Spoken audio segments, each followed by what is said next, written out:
Hello, everybody. So today I'm going to talk about the third episode of Strange New Worlds Season 1. Now, I feel like I've talked a lot about Star Trek in general in the other episodes, in the other videos that I've made. So in this one, I'm just going to try to stick with just the episode itself. I'm also not going to give a recap of the episode because I assume if you're coming to watch this, you've seen the episode. So that should make this a lot shorter and sweeter. So we're talking about the third episode, which is called The Ghosts of Illyria. It's a really good episode. I really enjoyed it. I made notes as I watched, so I'm kind of just going to jump around and talk about little segments.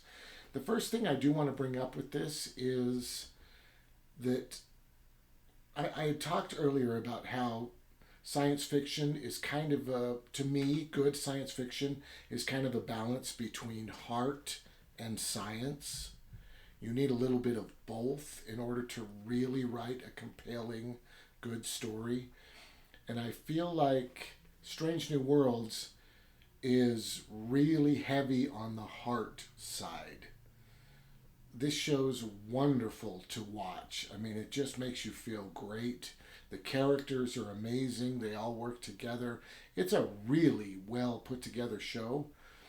But sometimes I do feel like the science is a tiny bit lacking because they're focusing so much on the heart. And that was probably going to come up a little bit in this. But there is cool science fiction in it. It's just not a ton. First off, there's this huge ion storm that is on this planet. And I guess as the planet rotates, it just goes through this storm over and over. They've got this neat shot right at the beginning where it's the ship. And then you've got the planet there. And then this ion storm that is in space. Like, it's as large as the planet, it seems like.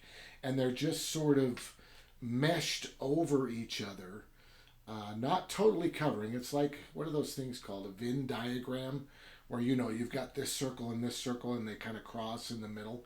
That's kind of what this storm is doing to this planet. And I hadn't thought of or seen a storm that is mostly in space, but a planet is kind of scraping through. And they're probably orbiting together so that the planet is always within this storm.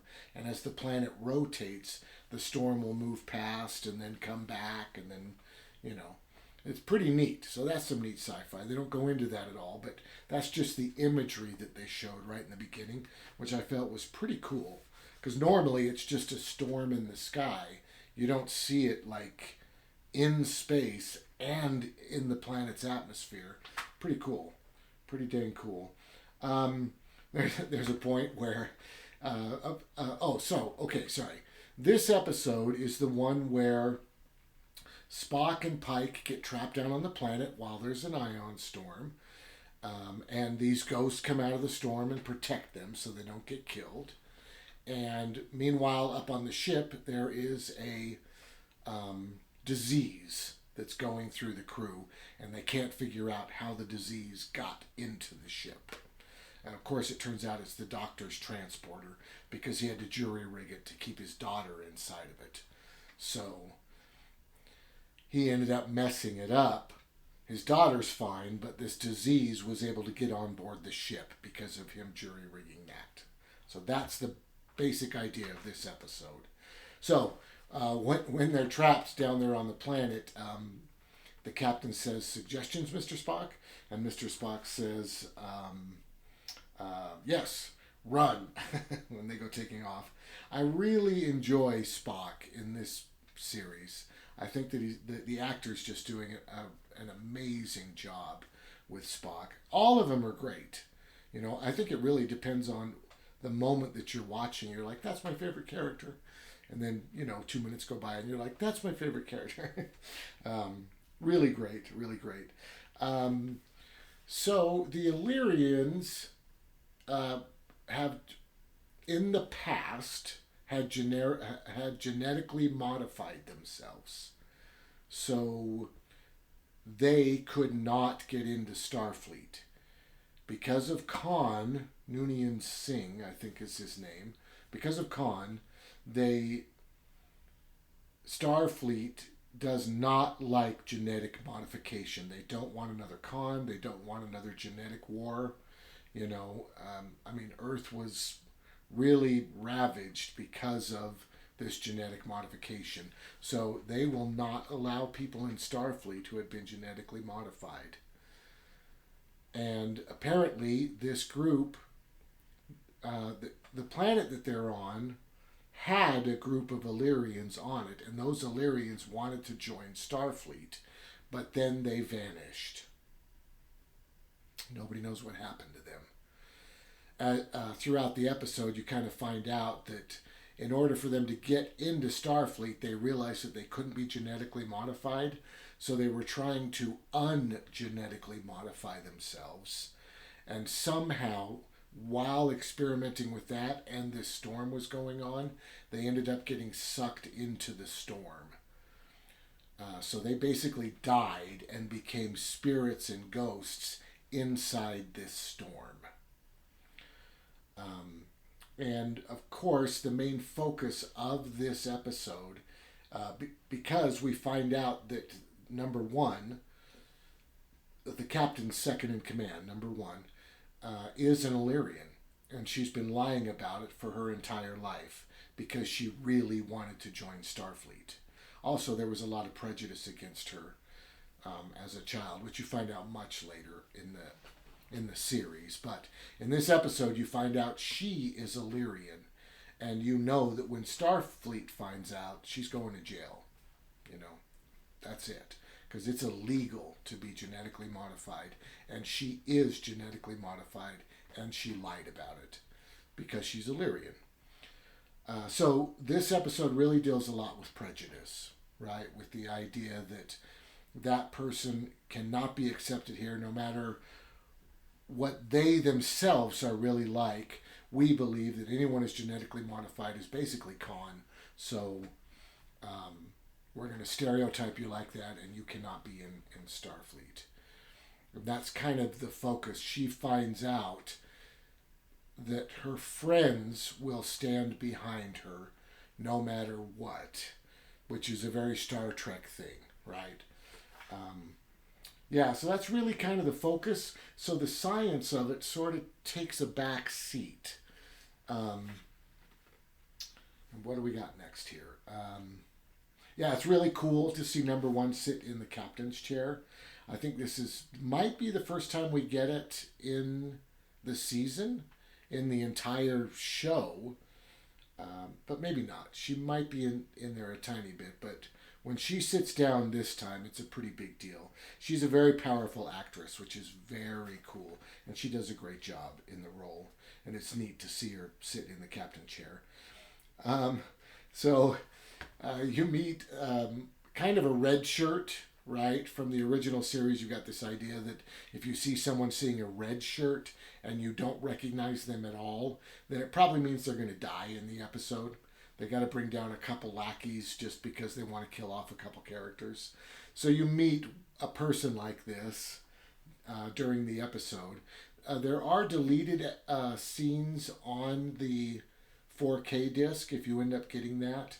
And there's a deleted scene with the character. So you get to know them a little bit better. But after the editing for television, you just meet him barely. And you're like, oh boy, this guy's going to die. And actually, he doesn't die. But he's the first one to get the disease when he gets up on this ship, is this red shirt. And he's looking at this light bulb and he's like, can't we make this brighter or something? I don't know. And they're like, it's okay, just relax. And he ends up slamming his head through the glass that's covering the light just to get more light on him. So he's messed up and sick, right? Because he's smashing his head. There's this really cool shot where number one is alone in kind of this science room. It's the room that they have their meetings in. She's in the meeting room, and she's using the computer to look up Illyrian diseases, which is kind of illegal. Like, Star Trek is so paranoid about gene modification that even looking up information about it is severely frowned upon. She's like, tell me about this, and the computer's like, classified, and she's like, override. She has to keep overriding this classification just to be able to see about these diseases to try to help the crew. But they set up this great shot where you've got her, she's standing and looking at the computer, and you've got this shot from the side. But what they did, the computer's here. I hope you can see this. Yeah, the computer's here, and she's here, right? And she's standing here looking at the computer. But the camera is set up so that it cuts off right here, and it shows all this space behind her. So you get this really weird feeling like someone's going to pop in that frame and see her. And eventually Lon does come in and talk to her. But having a shot like that, you know what she's looking at, but you don't see it. Like, literally, the frame cuts right next to her, and she's looking right off frame. It'd be as if I were like this, right? Doing this whole video like this. I've got all this space behind me, and you don't know what's going to pop up back there, It's a really neat choice, and I really wanted to point that out because I like when television has the time and takes the time to make artistic choices that sort of heighten the tension or suggest that something's not quite right. It's a really neat shot. Okay, Ghosts. So they're trapped down on the planet. The storm is terrible, and they're looking out the window, hoping, boy, I hope this storm passes quickly. And then suddenly they see, coming out of the clouds, these ghost figures coming toward them. And they're like, oh my gosh, did you see that? That was crazy. And then the ghost figures kind of go away off to the side, and they can't see him anymore because they're trying to look out the window. And they're like, wow, I don't know, that was really strange, but it kind of looked like they were ghost figures.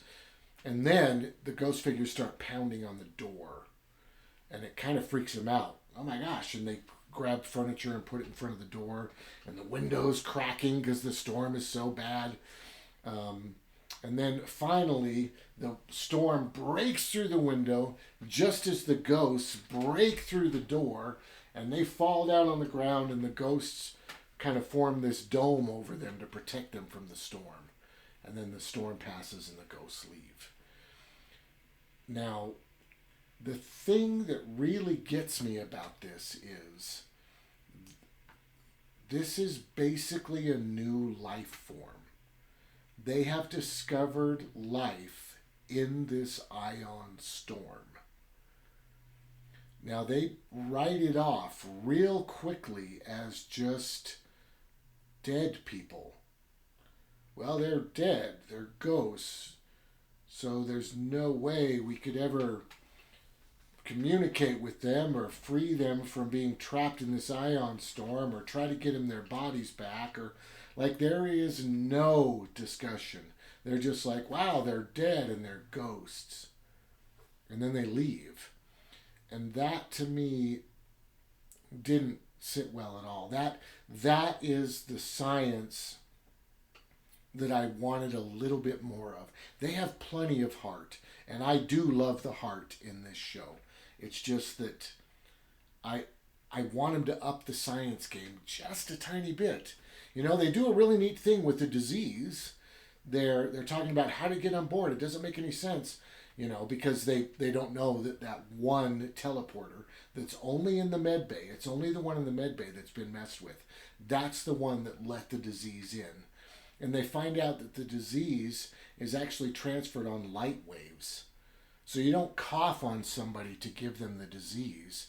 All they have to do is look at you, and the light waves that are bouncing off you and hitting them in the face so that they can see you will give them the disease, which is really cool.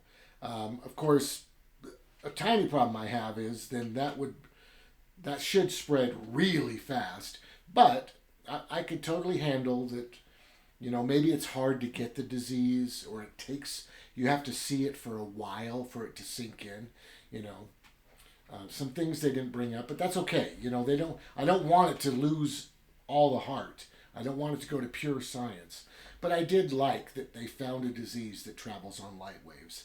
That's an interesting, unique, cool science thing. So with the ion storm out in space and on the planet and with the light waves, that's some pretty good science. But I am a little bit disappointed in the reaction to the ghosts, right? To not even say like we got to get a science station down here or something. You know what I mean? So that was a tiny bit weak for me. All right. Spock gets cut, right? And you can see his. I can't remember. I think he has green blood, right? It's not red blood, but it's like green or something. And the captain says, "Boy, it's really lucky that didn't hit your carotid artery." I think he calls it. I'm not sure what the arteries in the neck are, but he names it. And Spock says, "Well, if I were human." Right? Because that may not be where his artery is. So that was pretty cool. I enjoyed that. Yep, it travels on light. I'm just going through the notes here. I'm almost done with these, in fact. There's an interesting line where they need to turn off the lights in the ship because they don't want the disease to spread. But the people who are infected with the disease need light. If they don't have it, they really freak out and they become very dangerous. So they really can't turn off the lights. And then number one asks, do you think it would be too invasive to sedate all of them? And I just thought it was kind of neat that they thought of being sedated as being invasive. I think it's nice that I got a couple cats that are playing down here. I think it's neat that that's some science that I like. I like that they have rules about sedating people and all that kind of stuff. It's okay, kitties. Don't fight too hard, okay? Be careful. Number one is so great. When she picks up the engineer and is just carrying him, I think it's just over one shoulder. It's so cool. It's such an amazing shot to see. She is such a powerful, cool character. And it's neat because, obviously, these are the characters from the original pilot that got turned down. One of the reasons that the original pilot, probably not the main reason, but one of the reasons that the original pilot got turned down is because they had a female number one. And the company couldn't handle that, right? Paramount or whoever it was at the time. I can't remember the TV channel, but they couldn't handle it. So that was one of the reasons that they said, no, go do it again. Get us a better captain. Better's wrong, but they didn't like. They thought it was kind of intellectual and kind of down. I'll get into that more when we get into later episodes. But she is great in this show, and it's really cool to see her do very cool stuff throughout the show. Spock is arming himself with knowledge, which I also really liked. When the ghosts are out there and they're maybe trying to break in, the captain is trying to figure out what he can do to get rid of ghosts, right? What kind of a weapon could he have, or where could they hide? And Spock is trying to read these journals. They're in a library, so there's journals everywhere. And Spock is reading the journals. And Pike asks him, "What are you doing?" And he says, "I'm arming myself with knowledge," which I thought was super cool. They can't get an antidote from the disease because... So, she's an Illyrian. She gets the light disease, but then her Illyrian modification kills it. So, of course, they all think, well, shoot, let's just get some of her blood, make an antidote, and give it to everybody, and the disease will be gone. But apparently, when she gets the disease, her blood finds the cure for it, kills it, and then gets rid of the cure for it. So they can't use her blood because it looks totally normal now. So eventually she gets radiation poisoning and her blood goes crazy again to fix that. And then as that's happening, they're able to take some blood and they make an antidote out of that. So that was kind of cool, I guess. It was kind of a weird plot point because it's like, can she just beam down real fast and get the disease and beam back up? You know, I mean, I don't know. The science was a tiny bit weak on that one, I think. Yeah, she does bring up a cool science point. This is the last one. She does bring up a cool science point. Number one does. She says, instead of going to other worlds and terraforming them and changing them so that we can live there, we change ourselves so that we adapt to that world. And I thought that was a very cool point that she made, scientifically speaking, especially if there's life on that planet already. You know, I mean, hopefully you could just find a barren rock and you could put an atmosphere on it. But I imagine sometimes, especially early on, if you just need a place to put people, there could be places that have life, but we couldn't function there, so you just change it, which probably kills that life off, and then we can live there. So that was a cool point. I thought that was very interesting.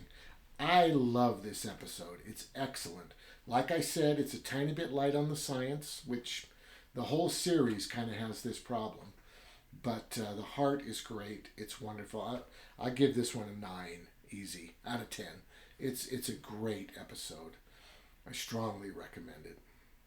Thanks so much for watching.